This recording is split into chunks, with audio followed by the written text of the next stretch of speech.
अस्सलाम वालेकुम everyone, welcome to my YouTube channel chemistry by Vishal. आज के लेक्चर के अंदर हम एनएमआर स्पेक्ट्रोस्कोपी का लेक्चर नंबर 4 देखेंगे, जिसके अंदर हम इंस्ट्रूमेंटेशन स्टार्ट करेंगे और फर्स्ट देखेंगे एनएमआर स्पेक्ट्रोमीटर, जो कि है कंटिन्यूस वेव एनएमआर स्पेक्ट्रोमीटर, जिसको हम CW एनएमआर स्पेक्ट्रोमीटर भी कहते हैं। इससे नेक्स्ट लेक्चर के अंदर हम फोरियर ट्रांसफॉर्म एनएमआर स्पेक्ट्रोमीटर के बारे में स्टडी करेंगे, FT-NMR के बारे में, एंड इन थर्ड लेक्चर हम एडवांस्ड एनएमआर स्पेक्ट्रोमीटर के बारे में स्टडी करेंगे, जो कि इस दौर में यूज़ हो रहे हैं। ठीक है, तो लेट्स गेट स्टार्टेड।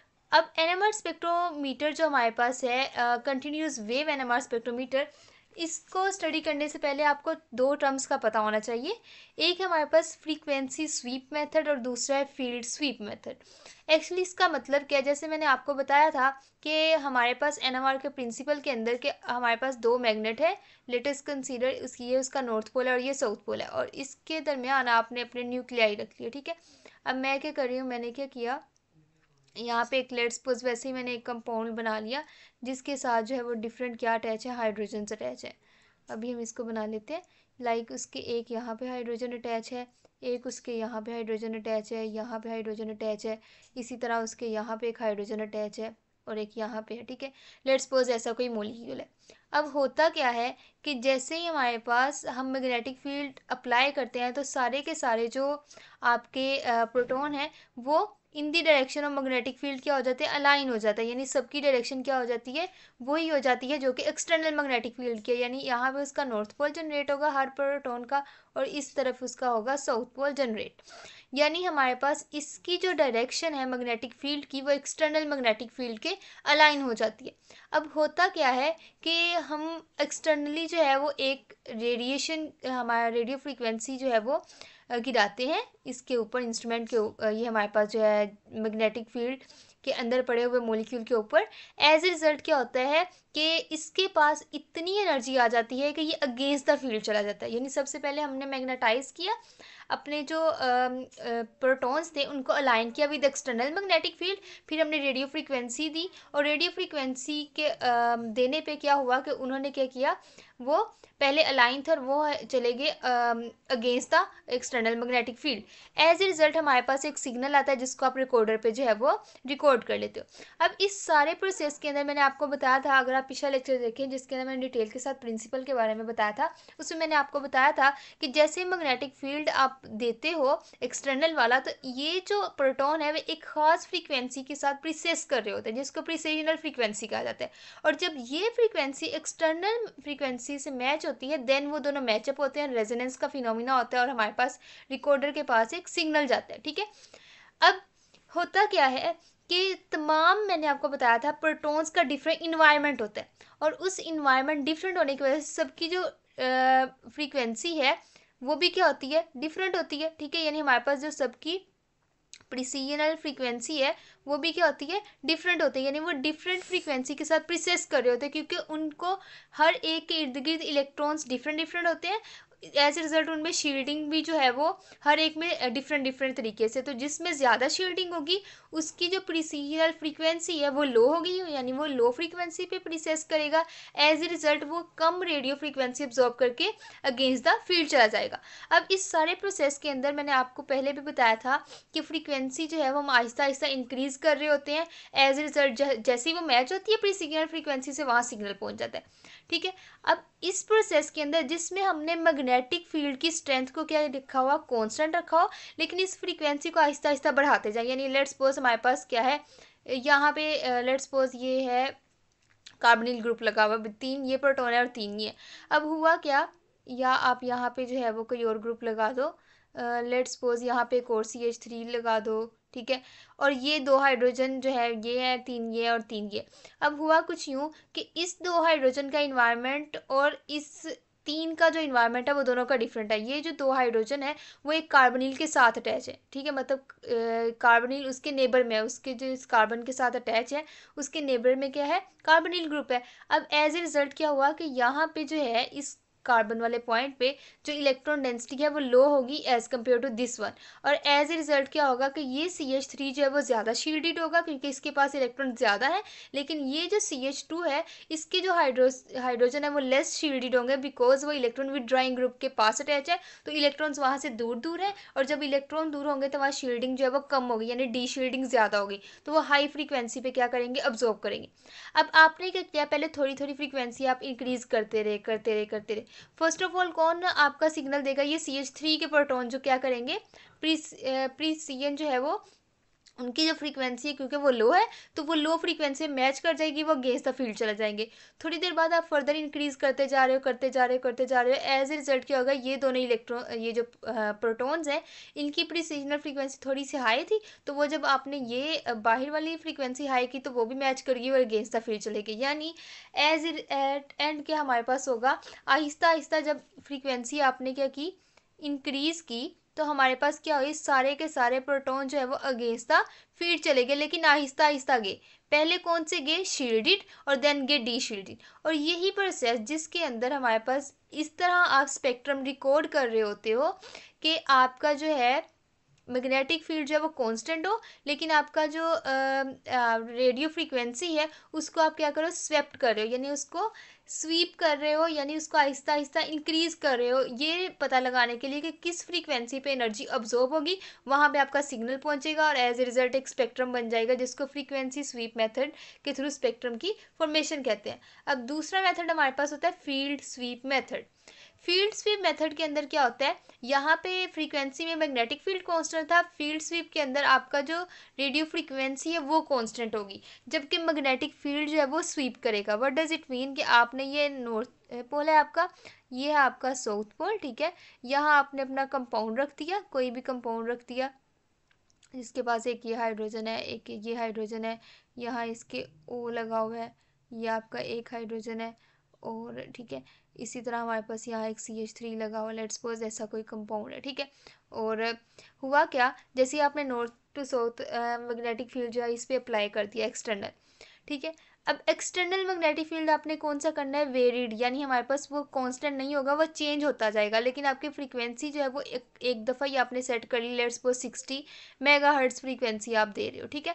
अब होगा क्या कि पहले आप थोड़े कम मैग्नेटिक फील्ड का क्या करोगे, प्रोवाइड करोगे इसको, जो मैग्नेटिक फील्ड एक्सटर्नल है वो थोड़ी कम फ्रीक्वेंसी के करस्पॉन्डिंग जो है इसको प्रोवाइड करोगे।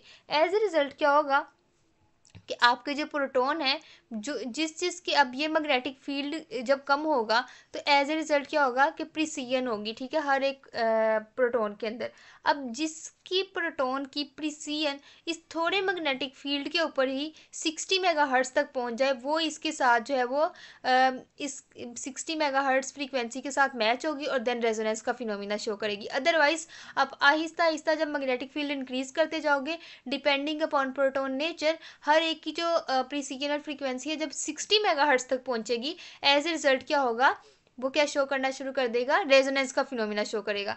अब इस प्रोसेस के अंदर क्या हो रहा होता है कि जैसे ही हमारे पास डिफरेंट टाइप्स के लेट्स सपोज प्रोटॉन है, ठीक है, तो आपने मैग्नेटिक फील्ड प्रोवाइड किया तो जिसके अंदर डी शील्डिंग सबसे ज़्यादा होगी, ठीक है, जिसके अंदर क्या होगी, डी शील्डिंग सबसे ज़्यादा होगी, यानी हमारे पास वो शील्डिंग उसमें क्या है, कम है, ठीक है, शील्डिंग क्या है, कम है। अब शील्डिंग जब उसमें कम होगी, ठीक है, शील्डिंग कम होगी और डी शील्डिंग ज़्यादा होगी, एज ए रिजल्ट क्या होगा कि वो थोड़ी सी मैग्नेटिक फील्ड प्रोवाइड करोगे ना तो वो 60 मेगाहर्ट्ज तक पहुंच जाएगा, एज ए रिजल्ट उसकी प्रीसिजन फ्रीक्वेंसी बाहर से मैच करेगी और आपके पास क्या आ जाएगा, एक सिग्नल पहुंच जाएगा। यानी हमारे पास फील्ड स्वीप मेथड के अंदर आप डाउन फील्ड से किस तरफ मूव कर रहे होते हो, डाउन फील्ड मैंने आपको बताया था जो हाई केमिकल शिफ्ट होता है वो डाउन फील्ड की तरफ होता है, और देन आप दूसरा जो है आपका अप फील्ड होता है, तो ये आपका सिग्नल जो है वो डाउन फील्ड से अप फील्ड जाएगा by increasing magnetic field. Magnetic field थोड़ा हुआ कुछ जो प्रोटॉन्स डी शील्डेड थे, जिनकी शील्डिंग कम थी, उन्होंने जो है वो प्रीसेस करना शुरू कर दिया और उनकी प्री सिग्नल फ्रीक्वेंसी जब 60 मेगाहर्ट्ज तक पहुंची तो उसने सिग्नल शो कर दिया। देन आपने थोड़ा सा और मैग्नेटिक फील्ड इंक्रीज किया, देन जो थोड़े से ज़्यादा शील्डेड थे उन्होंने शो किया, then more shielded more shielded more shielded, and at the end आपके पास अब फील्ड वाले जो सिग्नल्स है वो पहुंच गए। अब इस सारे ये जो दोनों प्रोसेस है ना, एक फ्रीक्वेंसी स्वीप मेथड और फील्ड स्वीप मेथड, इसमें आपने जो बुनियादी चीज़ याद रखनी है कि frequency sweep method frequency change होगी, field sweep method magnetic field change होगा।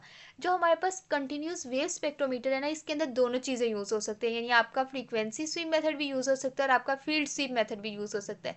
लेकिन जो हमारे पास होता है ना फ्रीक्वेंसी स्वीप मेथड, इसके अंदर क्या होता है कि आपका मैग्नेटिक फील्ड होता है कांस्टेंट, तो आपकी जो प्रीसिग्नल फ्रीक्वेंसी डिफरेंट प्रोटॉन्स का जो डिफरेंस होता है वो बहुत ही कम होता है। एज ए रिजल्ट आपके पास इतना अच्छा स्पेक्ट्रम हासिल नहीं होता। तो मोस्टली हमारे पास ये फील्ड स्वीप मेथड के थ्रू CWNMR स्पेक्ट्रोमीटर जो है वो बनाए जाते हैं। तो let's talk about field sweep method based continuous wave NMR spectrometer. अब अगर हम इसके बेसिक जो है वो सारे बात कर लें इनके पार्ट्स की, तो हमारे पास एक एक्सटर्नल मैग्नेटिक फील्ड होता है इसके अंदर, ठीक है, और ये मैग्नेटिक फील्ड के दो पार्ट्स होते हैं, ठीक है। एक पार्ट होता है इसका मेन मैग्नेट, जो कि आप देख रहे हैं जिसके ऊपर N और S शो किया हुआ है, ये आपका जो है मेन मैग्नेट है, ठीक है। और उसके साथ साथ आपकी वेरिएबल मैग्नेटिक फील्ड प्रोवाइड करने के लिए ये जो कॉइल है इसके ऊपर लगी हुई है, ठीक है। ये वेरिएबल मैग्नेटिक फील्ड किस तरह प्रोवाइड करती है, ये हमारे पास N और S वाले जो मैग्नेटिक फील्ड है इनका एक कांस्टेंट जो है वो मैग्नेटिक फील्ड है 1.41 टेस्ला। लेकिन मैंने आपको क्या बताया था कि इसके अंदर कौन सा मेथड यूज़ होगा, फील्ड स्वीप मेथड। तो जब फील्ड स्वीप मेथड होगा तो उसके अंदर हमने मैग्नेटिक फील्ड को करना होता है चेंज। एज ए रिजल्ट आप क्या करते हो कि ये आपने जो है वो कॉइल जिसके साथ अटैच की होती है, जो क्या काम करती है, ये हमारे पास जो अटैच होती है एक एक्सटर्नल टर्मिनल के साथ, ठीक है, जो क्या करता है इसके अंदर जो है वो मैग्नेटिक फील्ड की अंदर चेंजिंग करता रहता है। जब इसमें से इलेक्ट्रिसिटी इन वायर्स में से पास करती है तो इस मैग्नेट की मैग्नेटिक फील्ड को थोड़ा सा PPM के अंदर थोड़ा सा जो क्या कर देते हैं, इंक्रीज कर देते हैं। एज ए रिजल्ट ये जो मैग्नेट है इसकी वेरिएबल क्या हो जाती है, मैग्नेटिक फील्ड हो जाता है। अब हमारे पास जो है वो एक होता है इसके अंदर RF ओसीलेटर, ये मैंने आपको 60 मेगाहर्ट्ज फ्रीक्वेंसी वाला जो है वो NMR स्पेक्ट्रोमीटर दिखाया हुआ कंटिन्यूस वेव वाला, उसकी एक जो है वो स्कीमेटिक डायग्राम दिखाई हुई है। अब RF स्पेक्ट्रो जो हमारे पास RF ओसीलेटर है ये क्या करता है, 60 मेगाहर्ट्ज की फ्रीक्वेंसी जो है वो जनरेट करता है, यानी इलेक्ट्रोमैग्नेटिक रेडिएशन जनरेट करता है। और कैसे करता है, इसके साथ ही इसने कॉइल अटैच की होती है, ठीक है, इसके साथ एक कॉइल होती है जो कि आपके जो सैंपल ग्लास ट्यूब है उसके इर्द गिर्द लगी होती है। और हाँ, हमारे पास ये क्या करता है RF ओसिलेटर, ये RF रेडिएशन जो है वो प्रोड्यूस करता है। और हमारे पास ये जो हमारे पास है ग्लास ट्यूब, इसके अंदर आपका पड़ा होता है सैंपल, ठीक है, इसके अंदर आपका होता है सैंपल। और सैंपल किसके अंदर डिसोल्व किया होता है, एक ड्यूटरेटेड सोलवेंट के अंदर, जो कि मोस्टली हमारे पास होता है CdCl3, क्योंकि ये हमारे पास जो है वो CdCl3 के अंदर हमारे पास रिप्लेसेबल प्रोटोन होता है, ये हम अलग भी डिस्कस करेंगे। और CdCl3 जो है वो हमारे पास इसके अंदर कोई भी प्रोटोन नहीं होता, तो एज ए रिजल्ट हमारे पास प्रोटोन NMR के अंदर ये अपना कोई सिग्नल शो नहीं करेगा। उसके अलावा सैंपल जो है वो डिजोल्व किया होता है CdCl3 के अंदर, और एक आपने अपना रेफरेंस कंपाउंड, जैसे कि मैंने आपको पहले बताया था कि tetramethylsilane as a reference compound add किया जाता है, वो थोड़ा सा ऐड किया जाता है, और इसको आप रख देते हो इस RF ओसिलेटर के साथ अटैच करके। अब क्या होता है कि ये जो आपकी ग्लास ट्यूब है इसके साथ एक और चीज़ अटैच हुई होती है RF डिटेक्टर, जो कि क्या करता है, इसके अंदर जो रेडियो फ्रीक्वेंसी अब्जॉर्ब हो चुकी होती है उसके बारे में जो सिग्नल है वो डिटेक्ट करता है, यानी RF सिग्नल डिटेक्ट करता है। और लास्ट पे आपका लगा होता है रिकॉर्डर, और रिकॉर्डर का क्या काम होता है, आपको स्पेक्ट्रम जो है वो रिकॉर्ड करके दे दे। यानी इस इंस्ट्रूमेंट के अंदर जो मेन चीज़ें, एक आपका मेन मैग्नेट और उसके साथ आपका एक वेरिएबल मैग्नेटिक फील्ड, बिकॉज हमने मैग्नेटिक फील्ड को क्या करना है, चेंज करते रहना है। उसके बाद आपके पास आती है आपका सैंपल, जिसके अंदर आप रखते हो, ठीक है, सैंपल ग्लास ट्यूब आ गई, और आपका RF ओसिलेटर, RF डिटेक्टर, और आपका क्या आ गया, एक रिकॉर्डर आ गया। और हमारे पास जो है वो ये जो आपकी वेरिएबल मैग्नेटिक फील्ड है वो इलेक्ट्रोमैग्नेटिज्म के थ्रू हुआ, क्योंकि आपने इलेक्ट्रिसिटी इस वायर में से पास की तो उसकी वजह से मैग्नेटिक फील्ड की स्ट्रेंथ इसकी चेंज हो रही है। अगर हम बात करें इसकी वर्किंग की कि होता क्या है, तो पहले हम ये रेज कर लेते हैं सारा। इसकी वर्किंग जो है वो किस तरह होती है, तो मैंने आपको बताया था ये भी थोड़ी देर पहले कि इसके अंदर कौन सा मेथड यूज़ होगा, फील्ड स्वीप मेथड। तो उसी के अकॉर्डिंग हम इसको देखते हैं।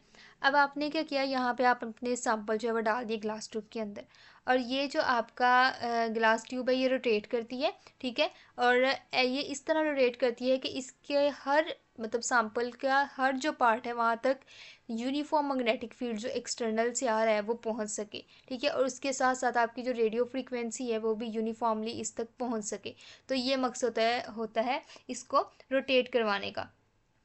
उसके बाद क्या होता है कि हमारे पास होता क्या है कि जैसे ही आप मैग्नेटिक फील्ड जो है वो इसको पे अप्लाई करते हो, ठीक है। अब वेरिएबल मैग्नेटिक फील्ड अप्लाई करने से पहले आपने पहले स्टार्ट में तो कोई ना कोई किसी रेंज का आपने मैग्नेटिक फील्ड जो है वो इसके ऊपर फील्ड जो है वो जनरेट करवाया। एज ए रिज़ल्ट क्या होगा कि ये जो इस सैम्पल्स के अंदर आपके प्रोटोन या कोई भी कंपाउंड बना हुआ है उसके अंदर जो प्रोटोन है वो अपने आप को एक्सटर्नल मैग्नेटिक फील्ड के हिसाब से उन्होंने अलाइन कर दिया, और डिफरेंट हर एक की प्रिसीजनल फ्रीक्वेंसी है। अब आप हर एक डिफरेंट प्रिसीजनल फ्रीक्वेंसी लाइक अगर आपके मैग्नेटिक फील्ड की 1.41 टेस्ला जो है वो उसका मैग्नेटिक फील्ड है जो कि करस्पॉन्ड करता है लेट्स सपोज 60 मेगाहर्ट्ज़ को, ठीक है। अब इस मैग्नेटिक फील्ड पे ऐसा प्रोटॉन जो कि बहुत ज़्यादा शील्डेड है तो वो इस पे जो है वो 60 मेगाहर्ट्ज़ फ्रीक्वेंसी की प्रिसीजनल फ्रीक्वेंसी नहीं देगा। एज ए रिजल्ट क्या होगा कि आपके कुछ प्रोटॉन जो डी शील्डेड है, यानी आपके जो डी शील्डेड है proton in sample of glass tube, वो क्या करेंगे, डी शील्डेड जो आपके प्रोटॉन है वो क्या करेंगे, एक ख़ास प्रिसीजनल फ्रीक्वेंसी प्रोड्यूस करेंगे जो कि मे बी इस 60 मेगाहर्ट्ज़ से मैच हो जाए। यानी सबसे पहले आपका डी शील्डेड काम करेगा। डी शील्ड की आप फ्रीक्वेंसी फिर आहिस्ता आहिस्ता बढ़ाते जा रहे हो। डी शील्डेड ने 60 मेगाहर्ट्ज़ की फ्रीक्वेंसी पे प्रिसीजन शो की, ये वाली 60 मेगाहर्ट्ज़ की फ्रीक्वेंसी जो है उसके साथ मैच की, जल्दी से एक आरएफ सिग्नल प्रोड्यूस हुआ जो कि इस कॉइल के थ्रू आरएफ डिटेक्टर जो है वो उसको डिटेक्ट कर लेगा, और एज ए रिज़ल्ट हमारे पास रिकॉर्डिंग हो जाएगी कि ये आपके पास एक डिटेक्शन हो गई है। अब इस प्रोसेस के अंदर आपने Aahista Aahista magnetic field increase करते जाना इन पीपीएम वैल्यूज़, ठीक है। अब जैसे जैसे आप इंक्रीज करते जाओगे डी शील्डेड से देन शील्डेड वाले प्रोटॉन पे बात आ जाएगी, यानी अब जो बहुत ज़्यादा शील्डेड भी थे ना उन्होंने भी जो अपनी प्रिसीजनल फ्रीक्वेंसी है वो भी कितनी कर ली, 60 मेगाहर्ट्ज़। और जब वो एक्सटर्नल फ्रीक्वेंसी से मैच हुई तो दोनों ने एक रेजोनेंस शो की, रेजोनेंस शो की तो आरएफ डिटेक्टर के पास एक सिग्नल गया और हमने रिकॉर्डिंग कर ली। अब इस के अंदर आपने फील्ड स्ट्रेंथ इंक्रीज़ की, प्रिसीजनल फ्रीक्वेंसी आहिस्ता आहिस्ता इंक्रीज़ की, जैसे वो 60 मेगाहर्ट्ज़ पे पहुंची रेजोनेंस का फिनोमिना हुआ, आपका क्या हुआ, एक सिग्नल प्रोड्यूस हुआ जो कि रिकॉर्डर ने देख लिया। अब रिकॉर्डर के अंदर होता है पेन, पेन क्या करता है, मूव करता है फ्रॉम लेफ्ट टू राइट, यानी डी शील्डेड एरिया से शील्डेड की तरफ, यानी डाउन फील्ड अगर आप स्पेक्ट्रम देखें तो डाउन फील्ड पे जो सिग्नल्स आते हैं वो पहले प्रोड्यूस करता है आपका जो पेन है, और बाद में जो है वो अप फील्ड वाला जो है वो जनरेट होता है, ठीक है। तो डाउन फील्ड में पहले सिग्नल जनरेट हो जाएगा, देन आएगा अप फील्ड में। उसके बाद हम क्या करते हैं, आपके पास एक स्पेक्ट्रा ऑब्टेन होता है from recorder which is frequency domain spectra, ठीक है। अब इस फ्रीक्वेंसी डोमेन स्पेक्ट्रा के अंदर ये किस तरह बनाया जाता है, जो आपका रेफरेंस कंपाउंड है ना उसकी फ्रीक्वेंसी जितना डिफरेंस आ रहा है, ठीक है, तो केमिकल शिफ्ट में चेंज कर देगा। वो कैसे चेंज करेगा, यानी आपकी जो फ्रीक्वेंसी का डिफरेंस है आपके रेफरेंस कंपाउंड टीएमएस के साथ, उसका और आपके जो कंपाउंड की मतलब प्रिसीजन फ्रीक्वेंसी में जो भी वो डिफरेंस आया उसमें से आपने निकाली ये हर्ट्स में फ्रीक्वेंसी, उसको डिवाइड किया मेगा हर्ट्स इंस्ट्रूमेंट की फ्रीक्वेंसी के साथ, एज ए रिजल्ट आपके पास केमिकल शिफ्ट की वैल्यू आई, और उसकी बेस पे आपका क्या बन जाता है, ग्राफ बन जाता है। और इसके अंदर आपको पता चल गया कि यहाँ पे डी शील्डेड प्रोटोन की आएगी, ठीक है, और यहाँ पे आपके शील्डेड में और जो मिडवे हैं वो ये दरमियान में आ जाएंगे, दरमियान मिड रेंज में। अब इसी बेस पे कंटिन्यूस वेव स्पेक्ट्रोमीटर से ये एक जो है वो कंपाउंड जो है वो एनालाइज किया गया। अब इसके अंदर आप देख सकते हैं ये बेंजीन रिंग है, ये CH2 है, ये CH3, यानी हमारे पास 3 and 2 5 and 5 और 5 10, यानी आपके पास 10 प्रोटॉन है। अब ये 10 प्रोटॉन्स इन्वायरमेंटली इक्विवेलेंट नहीं है, मैग्नेटिकली इक्विवेलेंट नहीं है। ये चीज़ समझने के लिए आप पिछले मेरा लेक्चर भी देख सकते हैं जिसके अंदर मैंने इन्वायरमेंट इफेक्ट बताया हुआ है। अब इस CH3 के जो 3 प्रोटॉन है ये मैग्नेटिकली इक्विवेलेंट है, इसमें से 2 इक्विवेलेंट है, और ये आपके जो 5 प्रोटॉन है बेंजीन रिंग के ये भी इक्विवेलेंट है। तो हर एक जो ये 3 एक सिग्नल शो करेंगे, ये 2 एक जगह पे सिग्नल शो करेंगे, और ये 5 एक जगह पे सिग्नल शो करेंगे। लेकिन आप ये देख सकते हैं कि ये जो 5 इलेक्ट्रॉन्स हैं ये बेंजीन रिंग के हैं, तो ये हाईली डी शील्डेड है, क्योंकि इसके अंदर आपके इलेक्ट्रॉन जो है वो लोकलाइज नहीं होते, ये डी लोकलाइज्ड हुए होते हैं, ठीक है। तो इसके पास दो बॉन्ड मतलब ये कार्बन और हाइड्रोजन का जो बॉन्ड है, इसके सारे जो पाई इलेक्ट्रॉन्स हैं ये क्या कर रहे होते हैं, ये हम हमेशा मूव कर रहे होते हैं। और इसके अलावा ये जो दो इलेक्ट्रॉन्स हैं ये प्रोटॉन की तरफ इतने नहीं होते, इस वजह से ये जो प्रोटॉन है वो डी शील्डेड हुआ होता है। इसकी वजह से ये कहाँ पे अपना सिग्नल शो करता है, डाउन फील्ड, ठीक है। उसके बाद आपका CH2 आ जाता है। CH2 आपका आप देख रहे हैं कार्बोनिल के दरमियान और एक बेंजीन रिंग के दरमियान है। एज ए रिजल्ट क्या होगा, ये भी हाईली डिशील्डेड होगा, क्योंकि इसके साथ जो है वो एक अनसेचुरेटेड सिस्टम अटैच है जो कि इलेक्ट्रॉन विड्रॉइंग नेचर है। दूसरी तरफ कार्बोनिल है, वो भी इलेक्ट्रॉन विड्रॉइंग नेचर है, तो ये भी हमारे पास डी शील्डेड है। जबकि आपका CH3 है वो भी आल्दो डी शील्डेड है, लेकिन वो कम डी शील्डेड है। तो सबसे ज़्यादा डी शील्डेड आपका क्या आया, बेंजीन रिंग, देन आपका CH2 और लास्ट पे आपका सबसे शील्डेड जो है वो CH3 आया, यानी सबसे कम डी शील्डेड। उसकी बेस पे आपका जो पेन है वो कैसे सिग्नल शो करेगा, आपने मैग्नेटिक फील्ड इंक्रीज करते गए, ठीक है। एज ए रिजल्ट क्या होगा, सबसे पहले 60 मेगाहर्ट्ज तक कौन पहुंचेगा, ये वाले 5 प्रोटॉन, क्योंकि ये डी शील्डेड है, इनको ज़्यादा किसी ने हिफाजत नहीं की हुई, तो ये एक्सटर्नल पे एक्सटर्नल का इफेक्ट ज़्यादा ले लेंगे। तो ये 5 प्रोटॉन जो है वो प्रीसियनल फ्रीक्वेंसी 60 मेगाहर्ट्ज तक जब इनकी पहुंच जाएगी, रेजोनेंस होगी, सिग्नल पहुंचेगा, ये सिग्नल सबसे पहले आ गया। देन पेन आगे मूव करेगा, करता जाएगा, इंक्रीज होती जा रही है, मैग्नेटिक फील्ड इंक्रीज होता जा रहा है, लेकिन कुछ फर्क नहीं पड़ा। थोड़ी देर बाद और इंक्रीज किया तो जो थोड़े से ज़्यादा शील्डेड थे 2 प्रोटॉन, उन्होंने भी जो है वो 60 मेगाहर्ट्ज की फ्रीक्वेंसी जो है शो की, प्रीसिग्नल जो एक्सटर्नल से मैच हुई, रेजोनेंस का फिनोमिना हुआ, उन्होंने भी सिग्नल शो कर दिया।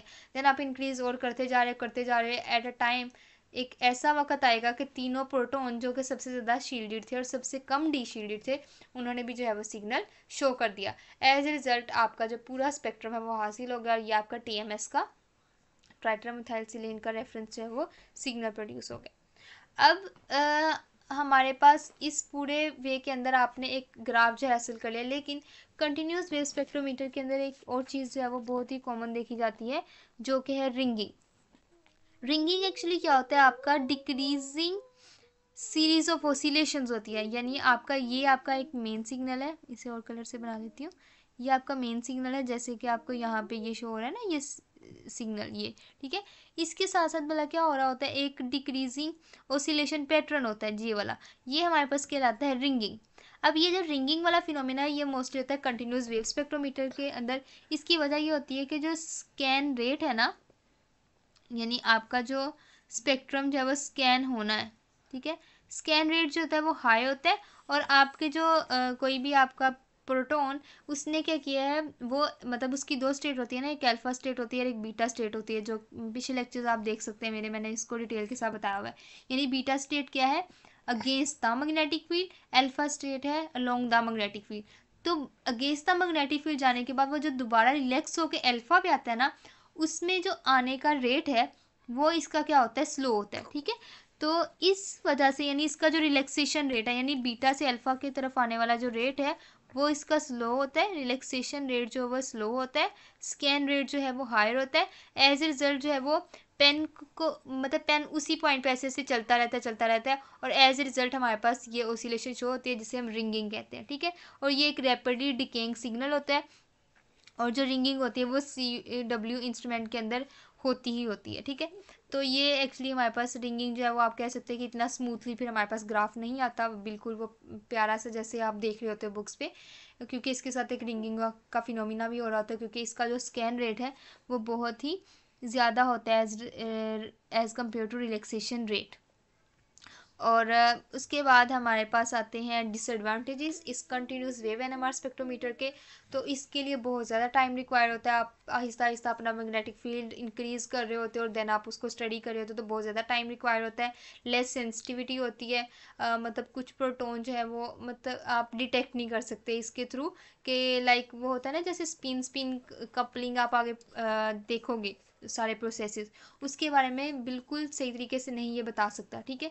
इसकी सेंसिटिविटी भी लो होती है, उसके अलावा इसको कंसनट्रेटेड, इस वजह से सैम्पल्स भी रिक्वायर होते हैं कि बहुत ज़्यादा कंसनट्रेटेड सैम्पल होगा देन ये रिजल्ट्स जो है वो देगा। लेकिन अगर आप दूसरे NMR जो एडवांस वाला है उसमें आप डाइल्यूट सैम्पल भी लो तो उससे भी आपका रिजल्ट्स बिल्कुल एक्यूरेट और हाई सेंसिटिविटी वाले आ जाते हैं। यानी प्रोटोन कि जो बिल्कुल जो J3 कपलिंग J4 कपलिंग है उनको भी आप जो है वो डिटेक्ट कर सकते हो, इतनी हाई सेंसिटिविटी के होते हैं।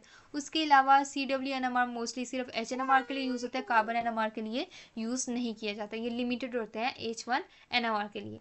तो ये था आज का lecture. Thanks for watching my video. अल्लाह हाफिज़।